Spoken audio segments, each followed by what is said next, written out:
नमस्ते स्टूडेंट्स। इस वीडियो में हम लोग क्लास 9 का जो बायोलॉजी का एक चैप्टर है बायोलॉजी का why do we fall ill, इसको कवर अप कर रहे हैं। एक बेसिक लेवल से आपको चैप्टर को समझाना ही मेरा पर्पस रहेगा इस वीडियो का। तो चलिए वीडियो को स्टार्ट करते हैं। जैसे कि आप यहाँ पर नाम देख पा रहे हैं चैप्टर का why do we fall ill. इस चैप्टर में आपको बेसिकली हेल्थ रिलेटेड कुछ चीज़ों को ही पढ़ना है कि कैसे हम लोग हेल्थी रह सकें, किस किस तरह के कुछ बीमारियों का नाम पढ़िएगा, देन कितने प्रकार की बीमारी होते हैं, सिम्टम्स और डिसीज़ में डिफरेंस क्या होता है, डिसीज़ फ्री और ये सब मतलब टर्म्स बहुत सारे आपको पढ़ने को मिलेगा। देन कुछ आप नाम पढ़िएगा, एंटीबायोटिक क्या होता है, वैक्सीनेशन क्या होता है, पेस्टोराइजेशन क्या होता है, तो कुछ टर्म्स पढ़ने मिलेगा, कुछ साइंटिस्ट का नाम पढ़ने को मिलेगा। तो इस तरह ये चैप्टर एक ठीक ठाक एक अच्छा खासा चैप्टर है। तो चलिए चैप्टर को स्टार्टअप करते हैं। सबसे पहले आप यहाँ आते हैं तो आपको एक प्रीवियस नॉलेज आपको शेयर किया गया है। जैसे कि याद कीजिए सेल नाम का चैप्टर जो पढ़े थे उसी को आपको यहाँ पर दोबारा याद करवाया गया है। उसके बाद आपको हेल्थ का डेफिनेशन जो है, हेल्थ क्यों ज़रूरी है, इसका यहाँ पर डेफिनेशन दिया गया है। हेल्थ केवल पर्सनल लेवल पर नहीं, कम्युनिटी लेवल पर भी ज़रूरी है, इसका मीनिंग आपको यहाँ पर समझाया गया है। जैसे कि हेल्थ अलग अलग तरह के होते हैं, फिज़िकल, मेंटल, सोशल, रिप्रोडक्टिव, तो अलग अलग तरह के हेल्थ होते हैं और एक इंसान को ये सारे हेल्थ की ज़रूरत है। ऐसे नहीं कि केवल फिज़िकली आप स्ट्रांग हो, आपको मेंटली भी स्ट्रांग रहना पड़ेगा, आपको रिप्रोडक्टिव वाइज आपको स्ट्रांग रहना पड़ेगा, आप इकोनॉमिकली भी आपको स्ट्रांग रहना पड़ेगा, आपको सोशली भी स्ट्रांग रहना पड़ेगा। तो इस तरह आप कैसे कैसे हेल्दी रह सकते हो, हेल्दी का एक ब्रॉड मीनिंग आपको यहाँ पर समझाया गया है। ओके, इसके बाद जैसे यहाँ देख लीजिए ना, यहाँ पर वही सब लिखा है, therefore public cleanliness is important for individual health. मतलब वही है, जब आसपास के सराउंडिंग सही रहेंगे तो आपका हेल्थ भी सही रहेगा। तो इस तरह कुछ चीज़ें आपको यहाँ पर पढ़ना है। और चलिए आगे बढ़ते हैं, देखते हैं और क्या क्या इसमें पढ़ने लायक है आपको। जैसे कि जो भी आपको बोल रहे थे, चाहे वो सामाजिक इक्वालिटी हो, ये सब ज़रूरी है। अगर आपको एक इंडिविजुअल लेवल पर अगर आपको सही से काम करना है या सही से रहना है तो आप ये पढ़ लीजिएगा, द 5 F's। जिस तरह आपने कभी क्लास 8 में या उससे भी छोटे क्लास में 3R के बारे में पढ़ा होगा, रिड्यूस, रिसाइकल एंड रीयूज, ऐसे कुछ जो भी है, उसी तरह यहाँ पर आपको 5 के बारे में पढ़ा जाएगा। 5 F's के बारे में, ये इंपॉर्टेंट है, आपको काम आएगा। ठीक है, इसके बाद अगर आगे बढ़ते हैं, अगर आप कुछ बीमारियों के बारे में आप यहाँ देखिएगा, जैसे कि डायरिया क्या होता है या जैसे कुछ बीमारियों का नाम आएगा, तो इन बीमारियों के बारे में एक बेसिक नॉलेज रख लीजिएगा। ओके, एंड ये पढ़ लीजिएगा, हेल्थ एंड डिसीज़ में डिफरेंस क्या होता है। तो यहाँ पर आंसर भी दिया गया, अगर आप आंसर देखना चाहें तो ये रहा, the word is actually self explanatory. Health का मतलब जब फिज़िकली कंफर्टेबल महसूस करो, लेकिन जब फिज़िकली कंफर्टेबल महसूस ना करो या मेंटली कंफर्टेबल महसूस ना करो, इट इज़ कॉल्ड अनहेल्दी या तो डिसीज़। तो ये आपको दोनों याद करके जाना है कि डिसीज़ और हेल्थ में डिफरेंस क्या, आपसे ये पूछा जाएगा। इसके बाद अगर आप आगे बढ़ते हैं नेक्स्ट पेज की ओर, यहाँ पर जब से पूछेगा मेन हेडिंग ये रहा, डिसीजेस एंड इट्स कॉजेस। बीमारी क्यों, कौन कौन सी बीमारी होता है और वो क्यों क्यों होता है। जैसे कि मान लीजिए अगर हम आपसे पूछ दें, मैरास्मस, क्वाशिकोर, ये सब जो बीमारी होता है ये किसकी कमी के कारण होता है, विटामिन की कमी के कारण होता है, प्रोटीन्स की कमी के कारण होता है, या गोइट, जो गोइटर भी कहते हैं, गोइट किसके कारण होता है, आयोडीन की कमी के कारण होता है।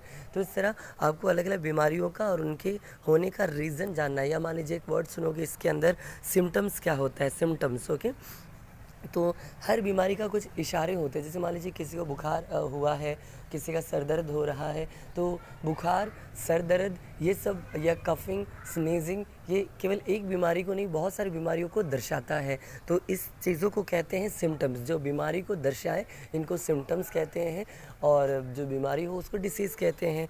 तो आपको ये डेफिनेशंस यहाँ पर आपको पढ़ के जाना है। सिम्टम्स के बारे में यहाँ पर दिया गया, पढ़ लीजिएगा इस पैराग्राफ में। इसके बाद आपसे पूछा जाएगा, ये रहा 2 नाम, एक्यूट एंड क्रोनिक डिसीज़ का डिफरेंस, वेरी इंपॉर्टेंट, आपसे ये पूछेगा। इसमें आंसर ये है, एक्यूट डिसीज़ वो होता है जो शॉर्ट पीरियड ऑफ टाइम के लिए आपको हो। जैसे मान लीजिए सर्दी, खांसी, बुखार, सर दर्द, ये सब शॉर्ट पीरियड ऑफ टाइम के लिए होता है, 1-2 दिन, 4 दिन, 10 दिन, 5 दिन, ये सब होगा मैक्सिमम। लेकिन जो ज़िंदगी भर आपका साथ दे उसको कहते हैं क्रॉनिक डिसीज़, जो ज़िंदगी भर आपका साथ दे, जैसे कि डायबिटीज़, HIV, एड्स। तो इस तरह की जो बीमारियां होते हैं ये आपके अस्थमा, ये सबको लंबे समय तक आपके साथ देंगे। ओके, और भी है एलिफेंटिसिस, ये कुछ बीमारियों का नाम दिया गया है। एक्यूट डिसीज़ का डेफिनेशन दिया गया है, तो ये पढ़ लीजिएगा जो भी है। एंड क्रॉनिक डिसीज़ मतलब पोअर हेल्थ बॉडी को रिप्रेजेंट करता है, ये आपको बोला गया है। इसके बाद अगर आप आगे बढ़ते हैं तो यहाँ पर कॉसेस ऑफ डिसीज़, बीमारी होने का कारण क्या है आपको ये पढ़ना है। यहाँ पर सीधा आप ये पढ़ लीजिएगा, देखिए यहाँ पर हम हाईलाइट कर रहे हैं व्हाट इज़ कॉल्ड पैथोजेंस, आपको ये पढ़ना है।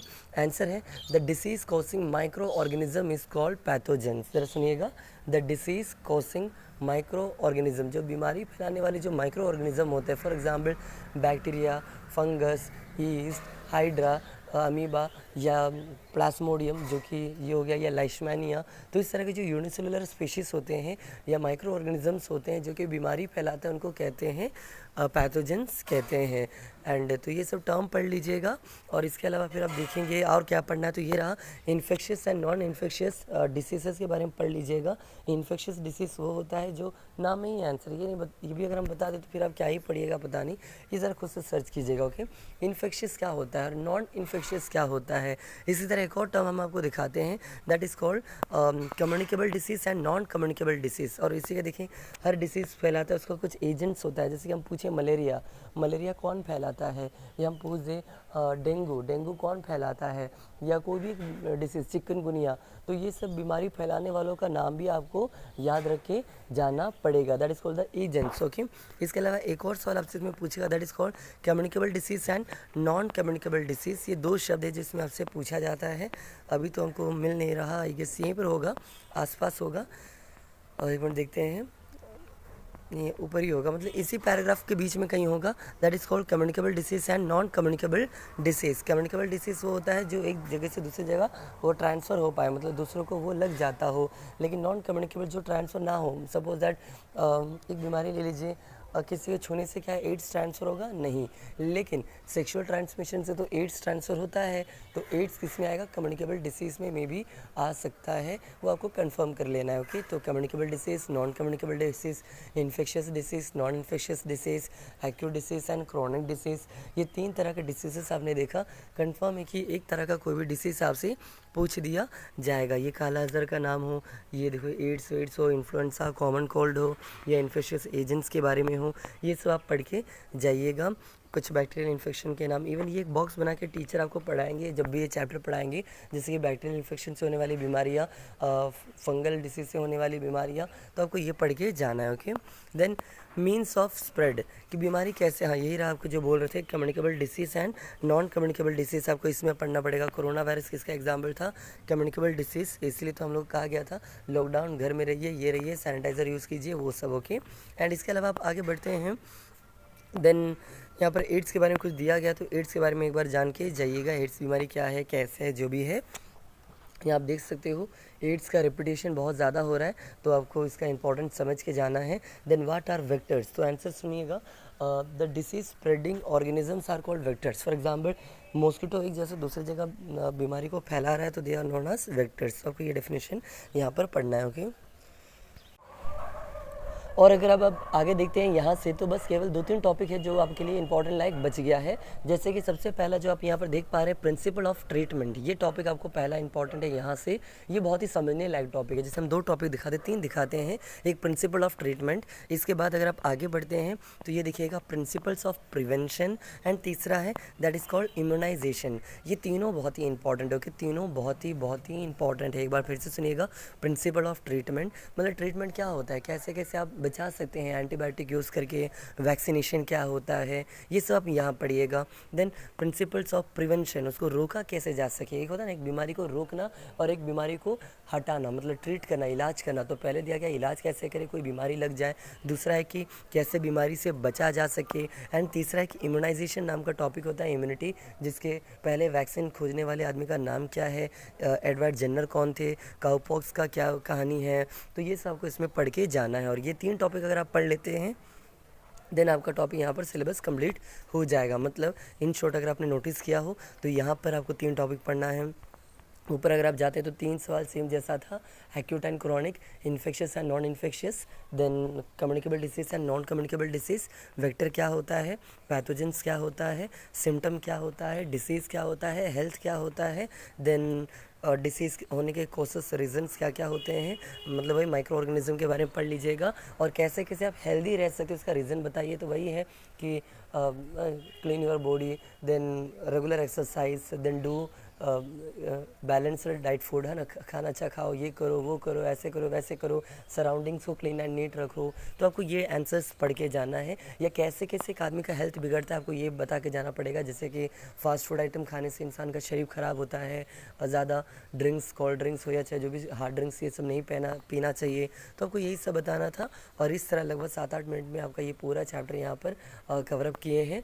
अगर आपको वीडियो अच्छा लगा हो तो प्लीज़ चैनल को सब्सक्राइब कीजिएगा। एंड हम एक बार और रिपीट करना चाहेंगे कि हम चैप्टर को पढ़ाते नहीं, बस आपको समझाते हैं कि इस चैप्टर में क्या क्या है। तो एक आइडिया देने का काम करते हैं। तो आई होप आपको आइडिया मिल गया कि इस चैप्टर में है क्या। अगर आप पढ़ना हो तो क्लास टीचर से कहिएगा, जो भी बायोलॉजी के टीचर हैं, या नहीं होता तो फिर बताइएगा। यहाँ पर भी हम यहाँ पर वीडियो डाल देंगे, लेंथी वीडियो, चाहे वो 20-25 मिनट का हो या जो भी। ओके, इस वीडियो के लिए बस इतना ही। Thank you.